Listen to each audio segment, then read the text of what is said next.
Shabbat Shalom. The single most effective defense we have today against the COVID virus is this. Wearing a face mask of several layers of cloth or a plain surgical mask is the single most effective means we have right now to prevent the spread of this horrible disease. Maintaining an uncomfortable, unnatural distance between each other, what we're calling social distancing, is also important. Not gathering in large groups, gathering outdoors instead of indoors whenever possible. All of these things are becoming absolutely crucial right now because unfortunately, the virus has been spreading very rapidly in the past couple of weeks, and it's likely to spread even faster in the coming weeks because everyone is traveling for the holidays. Yes, we will have a vaccine, and it would seem that some people may even be vaccinated before the end of this year, but it will not be until at least April, perhaps, before a significant percentage of Americans are vaccinated. We may even need to wait a little longer. We don't know. In any case, we are really, really close to getting past this pandemic. But the next few weeks are going to be crucial if we are to protect each other until the vaccines are effective. So why are some people so reluctant to wear a face mask? And I know I'm speaking to the choir here today because everybody here is wearing a mask. But so many of our American friends are not, for some reason, still. For over 8 months, the medical experts have told us that if everyone would wear a mask in public, we could save hundreds of thousands of lives. If we were told that we could prevent the spread of a terrible disease by wearing shoes and socks, I don't think anybody would object.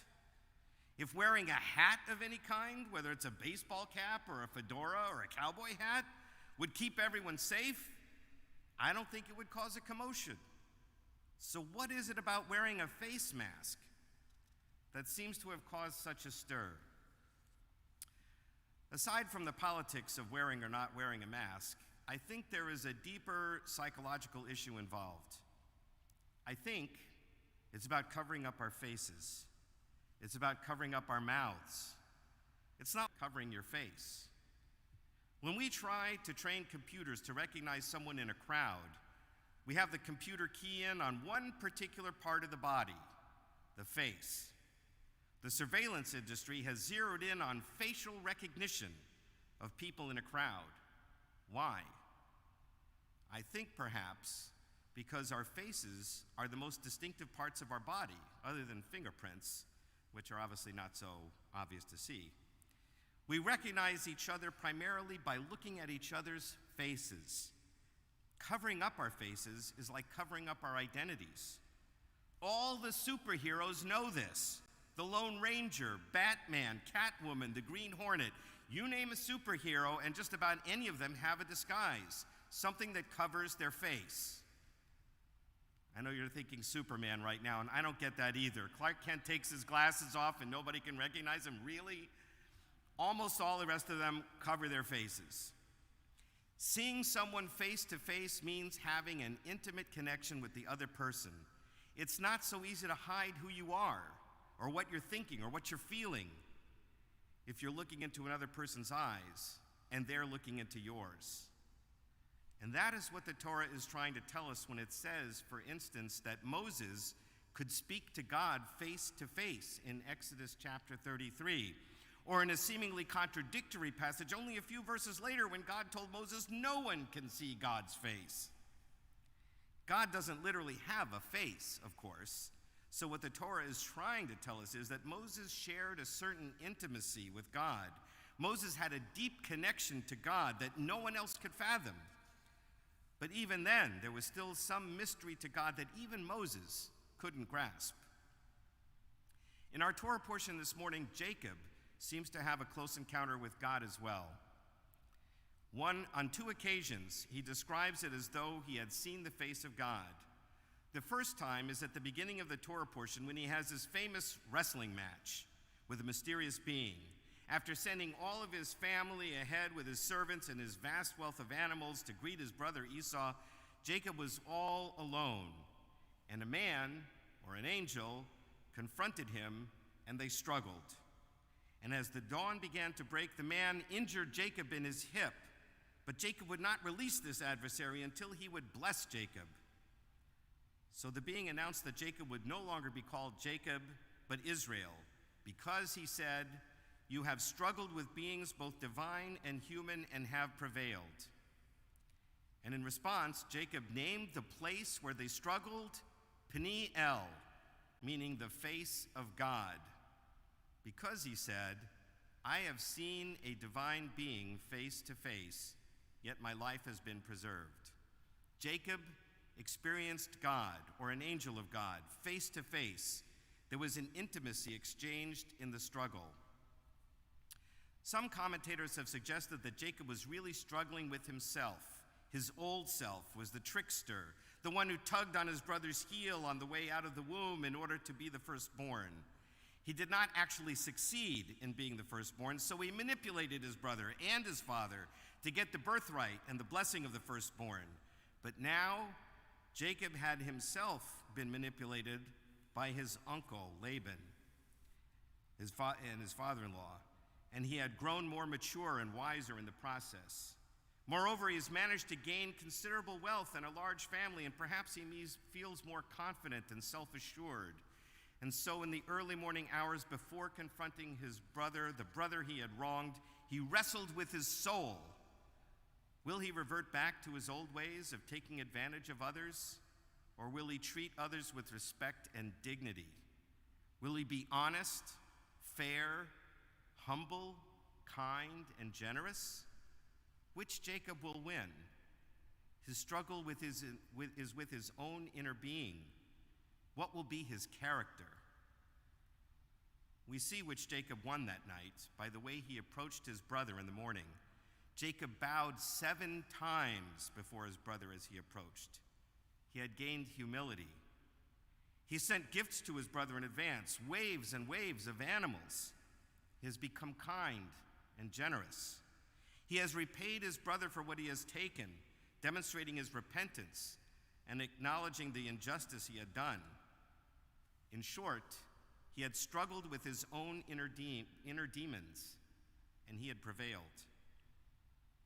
And then, in his encounter with his brother, he again spoke of seeing God's face.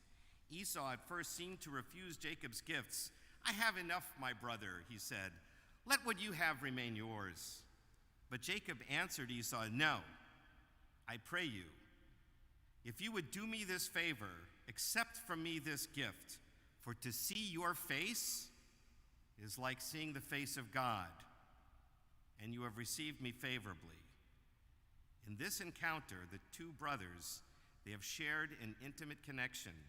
Esau had hated Jacob and once sought to kill him, but now he sees Jacob as a matured human being, a person who is owning up to his prior devious deeds and attempting to set things right.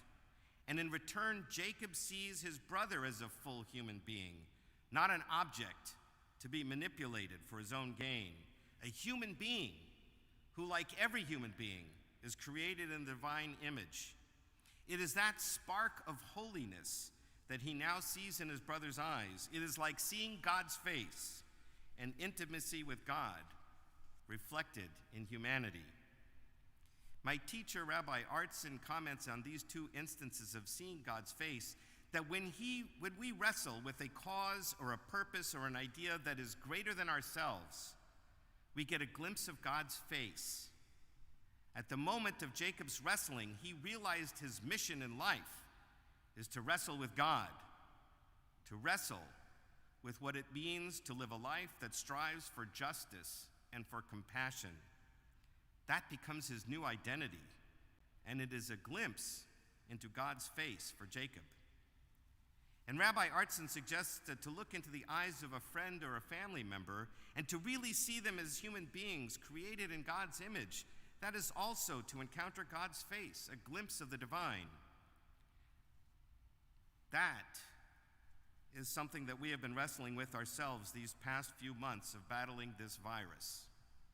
We want desperately to see each other's faces, and in turn to be seen by our friends and our family members face to face, to really have intimacy in our encounters with each other. But we know that doing so may cause unnecessary illness and even death. Maybe not for us, maybe not for our friend or a family member, but for others who might get infected.